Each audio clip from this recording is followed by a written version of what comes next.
За неработниот 1 и работниот 2 мај, сметката на администрацијата ќе ја платат работниците.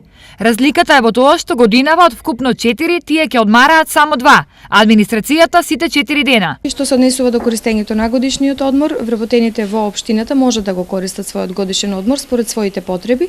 Значи конкретно ова се однесува и на поврзување на празниците, со напомена дека претходниот дел, односно првиот дел од одморот се користи непрекинато во траење од 12 дена, а вториот дел од одморот го користат вработените според нивните потреби. Секако дека ова не е коректно, на грбот на работниците одамна ја носи администрацијата. Само оваа година по основ споени денови тоа ќе се случи најмалку 3 пати. Према мене опште не е фер, пошто сите сме граѓани на оваа држава. Ни придонаса работникот, стопанството придонаса за ни плата да зимат, они се користат, а у стопанството никој ништо не користи.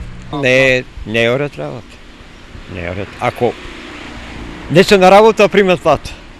А треба да го заработиш тоа па да бидеш награден, да земиш плата. Само во првите 4 месеци од оваа година неработни биле 9 дена, плюс 34 викенд денови кои администрацијата ги искористила. Вкупно неодменливите службеници за првите 4 месеци одмарале 43 дена. Тоа е превише.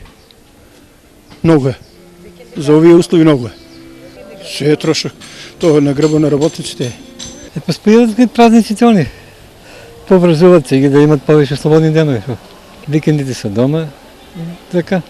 Но среќата на бирократијата овде не завршува. До крајот на оваа година нив ги чекаат уште 17 неработни денови по основ на државни празници и уште дури 127 викенд денови. Вкупно 365 тие треба да одмараат дури 161 ден.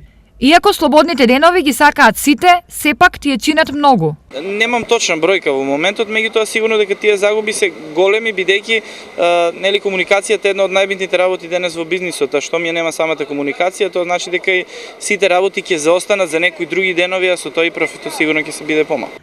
Како и кој тие пари ќе ги надомести? Сигурно дека бидејќи стопанството и државната администрација се меѓу себе сигурно спојви, тие се неодделиви, тоа значи дека доколку не била работела државната администрација, а била работело стопанството, сигурно дека повторно ќе има негативни ефекти врз работата на тоа стопанство, кој што ги обезбедува платите на самата администрација. Ако е така, тогаш кој рече дека 1 мај е празник на работниците? Точно е дека тоа е празник, но за администрацијата.